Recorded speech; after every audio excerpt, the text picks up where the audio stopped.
नमो नमः बच्चों digital lecture series का आज 18th लेक्चर है। इसमें हम पढ़ रहे थे रघुवंशम के हम 54 श्लोक कर चुके हैं बच्चों। आज हमें उससे आगे आरंभ करना है, जहाँ वर्णन चल रहा था कि राजा सिंह से क्या कह रहे हैं कि वह नंदिनी गाय के बदले में उसका मांस ले ले, उसके शरीर को खा ले। किससे कह रहे? सिंह से कह रहे कि इस गाय की रक्षा तो हो जाएगी। कैसे? कि आप मेरे शरीर को खा लीजिए, भोजन बना लीजिए, आपकी तृप्ति भी हो जाएगी और इस गाय की रक्षा भी। बच्चों, यही जो संवाद चल रहा है राजा दिलीप और शेर के मध्य में, उसी संवाद में ही अब आगे देखिए यहाँ राजा दिलीप शेर से क्या कह रहे हैं। आइए आरंभ करते हैं बच्चों। इस श्लोक में यहाँ राजा कह रहे हैं कि आप यदि मुझे भोजन बना लेते हैं अपना, तो यह गाय जो है इसकी रक्षा भी हो जाएगी और आपका जो व्रत का अंत का जो भोजन है, आपकी जो रक्तपारणा है, आपकी जो क्षुधा है, जो भूख है, वह भी समाप्त हो जाएगी। तो बच्चों इस आइए आरंभ करते हैं श्लोक में, देखते हैं क्या है। सबसे पहले हम पदच्छेद कर लेते हैं बच्चों। यहाँ देखिए इयम है, यह है इस पद का यहाँ लिख देती हूँ मैं ऊपर सा, और साथ में बच्चों इसमें है इयम। इससे आगे देखिए स्व देह अर्पण निष्क्रियेण न्याय्या मया मोचितुं भवते न पारणा सयात विहता। बच्चों यहाँ इसका क्या है देखिए, सयात साथ में है विहता। तत्पश्चात आगे देखिए बच्चों क्या है, इसका क्या है, तव एवं भवेद लुप्तश्च। यहाँ क्या है, भवेद अलुप्तः च, यह इसका पदच्छेद है बच्चों, मुने क्रियार्थः। आइए अब इसका अर्थ करते हैं। सा इयम, सा इयम, इयम से अर्थ क्या है बच्चों, यहाँ गाय के लिए आया है। इस प्रकार की ये जो गाय है इसे, और साथ ही देखिए इससे अगला हम पद लेते मया, मेरे। कौन कह रहे? राजा की यह गाय को जो है आप मुझे स्वदेह अर्पण निष्क्रियेण, अपने शरीर के समर्पण के बदले में न्याय या न्यायपूर्ण है, मोचितुम छुड़ाना, भवते आपसे। भवते यहाँ कौन है? यह है बच्चों, यह सिंह के लिए आया है, और इयम जो पद है यह गाय के लिए आया है। तो यहाँ कह रही कि जो गाय है इसको मोचितुम छुड़ाना, मया मुझे तो न्याय संगत लगता है। किसके बदले में? स्वदेह अर्पण निष्क्रियेण, अपने शरीर के समर्पण के बदले में। अब राजा या शेर से क्या कहना चाहते हैं कि यदि इस गाय को मैं भवते आपसे मोचितुम छुड़ाने के लिए, क्या अपने शरीर को भी अगर मैं दे देता हूं तो वह भी न्याय संगत ही है। राजा कह रहे हैं कि ये न्यायपूर्ण है कि मैं अपने शरीर के समर्पण के बदले में इस गाय को आपसे छुड़ा लूं। अर्थात राजा क्या चाहते हैं? गाय की रक्षा करना। न नहीं पारणा। बच्चों पारणा जो यह पद है, यह पहले जो श्लोक हमने किए उसमें भी आ चुका है, रक्त पारणा, आपको ध्यान हो तो, अर्थात व्रत के अंत का भोजन। जब सिंह अपना परिचय राजा से देते हैं उस समय बताते हैं कि यह गाय तो मेरी रक्त पारणा है, अर्थात व्रत के अंत का भोजन है। तो पारणा का क्या अर्थ है? व्रत के अंत का भोजन। सयात विहता, सयात होगा, विहता समाप्त होना। तव एवं, तव का क्या अर्थ है? आपकी, अर्थात शेर की। यहाँ राजा दिलीप शेर से कह रहे हैं कि तव पारणा, आपकी जो पारणा है, आपके जो व्रत के अंत का भोजन है, विहता न सयात, वह क्या है? समाप्त नहीं होगा। अर्थात आपको भोजन भी मिल जाएगा, आपका भोजन भी कहीं नहीं जाएगा और आपकी क्षुधा भी जो है वो तृप्त हो जाएगी। आगे देखिए कह रहे हैं भवेत अलुप्तः च। अलुप्त, लुप्त क्या होता है? जो लुप्त हो जाता है, समाप्त हो जाता है। अलुप्त जो समाप्त नहीं होता, भवेत होगा, समाप्त नहीं होगा, च और मुने क्रिया अर्थ, मुने कौन है बच्चों यहाँ, ऋषि वशिष्ठ, कि जो वशिष्ठ की क्रिया अर्थ, क्रिया कौन सी है, यज्ञ आदि क्रियाओं को करने का जो प्रयोजन है कौन, गायें, क्रियाओं को करने वाली कौन है, गायें है। तो जो यह भी अलुप्त समाप्त नहीं भवेत होगा, अर्थात राजा यहाँ शेर से यह कह रहे हैं कि जो आपके तो जो पारणा है, जो आपके व्रत का भोजन है, कह रहे कि विहता न सयात, समाप्त नहीं होगा, तब पारणा, तुम्हारी पारणा, अर्थात तो तुम्हारा जो भोजन है वह भी मिल जाएगा, तुम्हारा भोजन भी कहीं नहीं जाएगा। और मुने और महर्षि वशिष्ठ की क्रिया अर्थ, जो यज्ञ आदि क्रियाओं का प्रयोजन है, जो क्रिया करने वाले कौन, यह नंदिनी गाय भी भवेत आलुप्ता, समाप्त नहीं होगी, अर्थात यह गाय की रक्षा भी हो जाएगी। महर्षि वशिष्ठ की जो गायें हैं, जो क्रिया अर्थ है, जो यज्ञ के सभी क्रियाओं का क्या है, प्रयोजन है, सभी क्रियाओं को पूर्ण करने वाली है, ऐसी ये जो गाय है, यह भी अलुप्त भवेत, समाप्त नहीं होगी। और कह रहे कि आपकी पारणा, जो आपका भोजन है वह भी समाप्त नहीं होगा। तो राजा क्या कहना चाह रहे कि मुझे तो यही उचित लगता है कि इस गाय के बदले में आप मेरा शरीर जो है उसे ले लीजिए, अपना भोजन बना लीजिए। तो बच्चों यहाँ इस श्लोक में यहाँ देखते हैं जो पद आया है, यहाँ एक है क्रिया अर्थ, इसमें कर्मधारय समास है,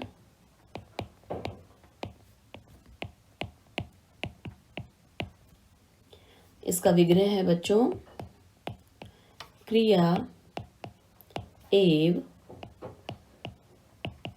अर्थ, यह इसका विग्रह। आइए इससे अगला श्लोक करते हैं। इस श्लोक में बच्चों पराधीन सेवक की दशा का चित्रण किया गया है, और यहाँ राजा दिलीप शेर से क्या कह रहे हैं, आइए देखते हैं। सबसे पहले बच्चों हम इसका पदच्छेद कर लेते हैं। यहाँ है भवान पिदम, इसका क्या अर्थ है, इसका देखिए पदच्छेद देख लेते हैं पहले। यहाँ है भवान अपि इदम, तत्पश्चात परवान, साथ में अवेति है, इसका क्या पदच्छेद है बच्चों, परवान अवेति। महान ही यत्नस्त्व, यहाँ है यत्न, और साथ में क्या है तब। देवदारौ स्थातुम नियुक्तुर्न, यहाँ है इसमें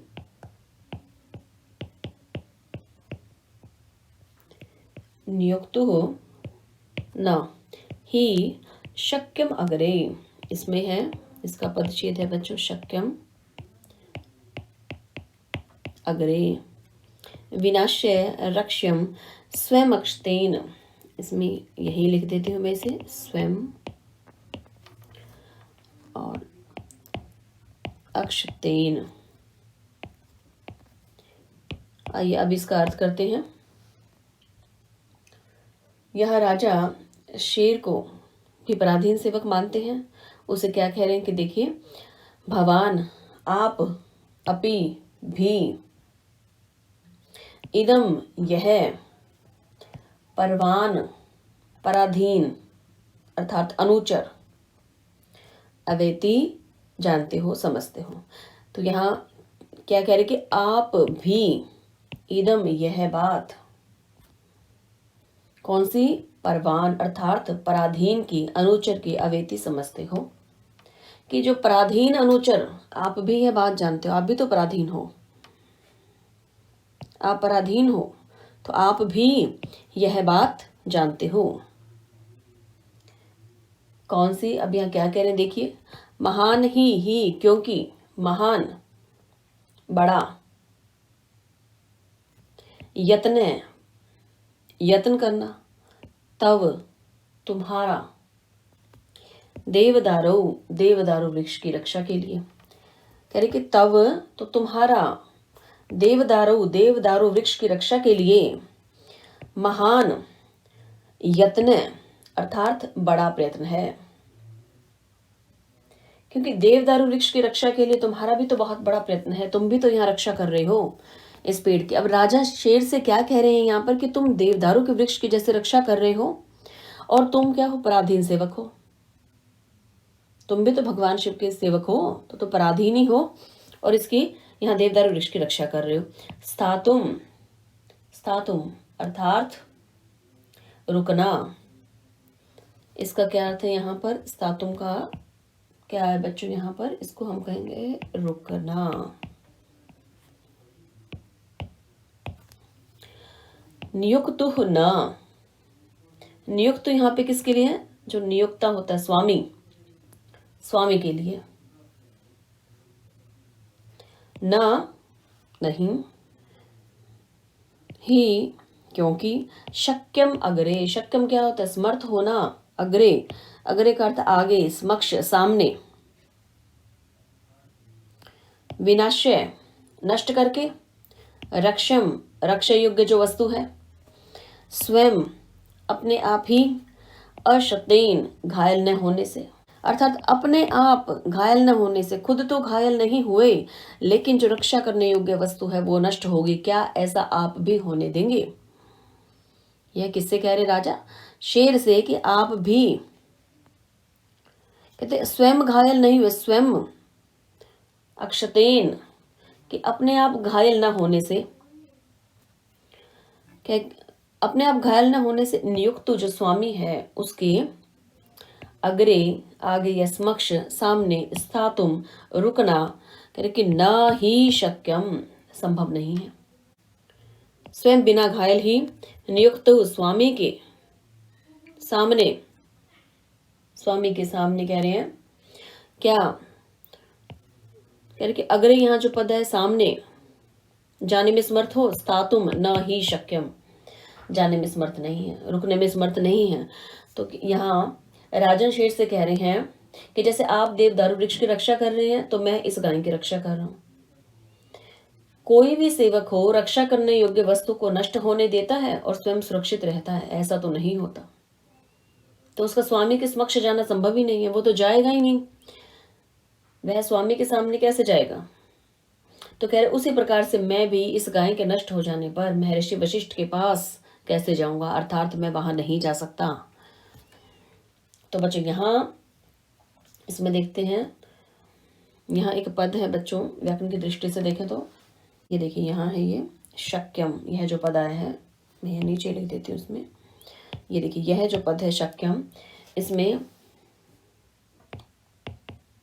शक धातु है बच्चों और साथ में अणयत प्रत्यय का प्रयोग है। आइए इसे आगे देखते हैं बच्चों। इस श्लोक में यहाँ कालिदास जी क्या कह रहे हैं, देखिए राजन के माध्यम से कहलवाना चाह रहे कि अपने यश की रक्षा के लिए प्रार्थना करते हुए राजा शेर से कह रहे हैं। अब राजा क्या है, यहाँ इस श्लोक में क्या बताया है कि अपने यश की रक्षा कर रहे हैं और उस यश की रक्षा हेतु शेर से क्या कहते हैं, देखिए किमपि। अब यहाँ सबसे पहले हम इस पदच्छेद कर लेते हैं इसका। यहाँ है किम अपि अहिंसे, अहिंसे विसर्गे भी आएंगे इसमें और साथ में है तब। चेन मतो अहम, अर्थात बच्चों इसमें क्या है, चेत मत अहम, यश शरीरे भव में दयालु, एकांत विद्वंसिषु मद विधानम, इसमें क्या है, मद है और साथ में विधानाम। इसे आगे पिंडेशु अनास्था, इसका पदच्छेद पिंडेशु और है इसमें अनास्था। खलु भौतिकेशु। आइए आरंभ करते हैं इसका अर्थ। किम क्या, कुछ भी, किमपि है कुछ भी या क्या, अहिंसे, हिंसा क्या होती है, हिंसा करना, मारना, अहिंसे इसके विपरीत अर्थ आ जाएगा, वध करने योग्य नहीं है। तब तुम्हारा, यहां पर बच्चों चेत यदि, मत विचार करो, अहम मैं। तो यहां कह रहे हैं कि चेत तब, चेत यदि, तब तुम्हारा, किमपि कुछ भी, मत विचार हो, करके अहम मैं अहिंसा वध करने योग्य नहीं हूं। तो यहां कह रहे कि हे सिंह, हे मृगराज, यदि तुम्हारा कुछ भी विचार हो कि मैं वध करने योग्य नहीं हूं। अब राजन को लालच दे रहा है, प्रलोभन दे रहा है शेर। क्या कह रहा था शेर की, सिंह ने क्या कहा कि राजन, यह तुम्हारा जो सुंदर शरीर है, इतना समृद्ध राज्य है, इसको जो तुम क्यों नष्ट करना चाहते हो इस गाय के बदले में। तो यहाँ राजन क्या कह रहे हैं, यदि तुम्हारा कुछ भी विचार हो कि मैं वध करने योग्य नहीं हूं, तो मेरे, अब आगे देखिए क्या करें, यश शरीरे, यश रूपी शरीर पर भव हो जाओ मेरे दयालु दयालु। तो तुम मेरे ये जो यश रूपी शरीर पर दया करने वाले हो जाओ, अर्थात ऐसा विचार मत करो कि मैं वध करने योग्य नहीं हूं। अर्थात मैं जो है, मुझे ऐसा मत मानो कि मेरा वध नहीं किया जा सकता या मैं राजा हूं। तो यहाँ शेर को क्या कह रहे हैं कि तुम जो है मेरे यश रूपी शरीर पर दया करो, अर्थात तुम मुझे जो है या मेरा वध कर दो। आगे देखिए, एकांत विध्वंसिषु, एकांत विध्वंस क्या होता है बच्चों, नष्ट करना। और यहाँ एकांत से तात्पर्य अनिवार्य, अनिवार्य नष्ट वाले, क्या, भौतिकेशु, 5 तत्वों से बने हुए, जो लौकिक है, जो भौतिक है, 5 तत्वों से बने हुए हैं। कह रहे खलु, निश्चित ही। क्या कह रहे हैं कि साथ ही देखिए, मद विधा नाम पिंडेशु अनास्था। पिंडेशु से बच्चों यहाँ क्या तात्पर्य, शरीर, पिंड। अनास्था विश्वास नहीं है। कह रहे कि भौतिकेशु, 5 तत्वों से बने हुए इस भौतिक, क्या, पिंडेशु, शरीर का, ये जो भौतिक शरीर है, कह रहे अनास्था विश्वास नहीं है, कि मुझे इस भौतिक शरीर पर विश्वास नहीं है, ऐसा राजा कह रहे हैं।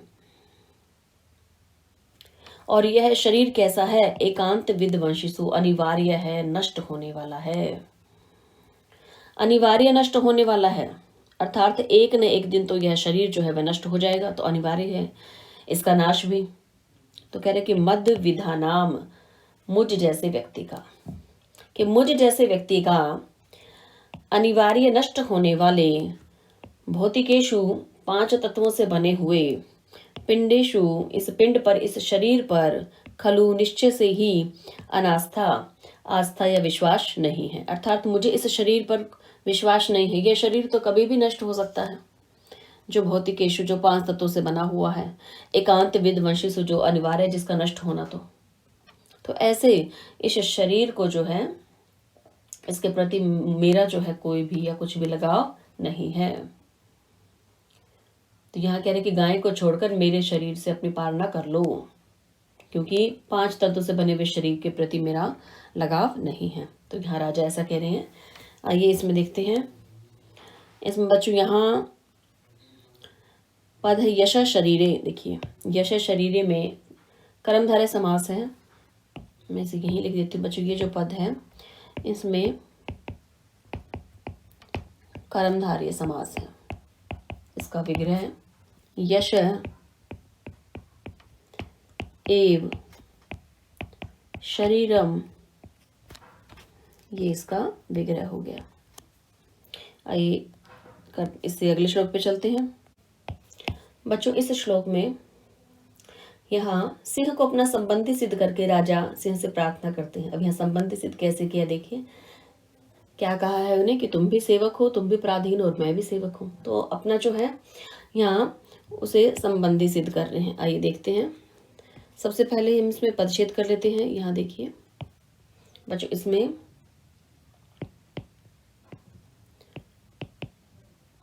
संबंधम, संबंधम हो गया।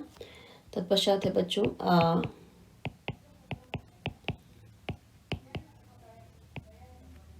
आ भाषण पूर्वम और तत्पश्चात है बच्चों आहु वृतः। स नौ संक्त्योर्वनान्ते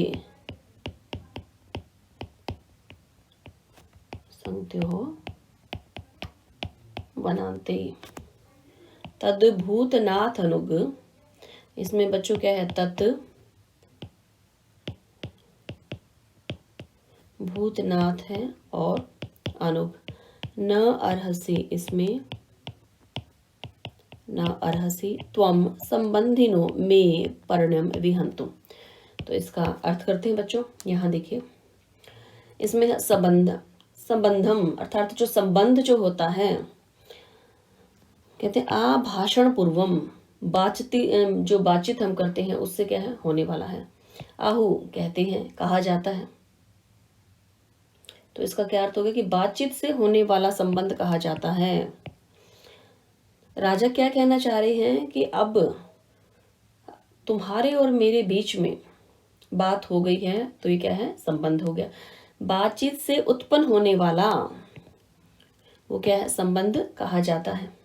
इससे आगे देखिए, वृत हो गया है। स वह, क्या वह, यहाँ संबंध, वह संबंध हो गया है।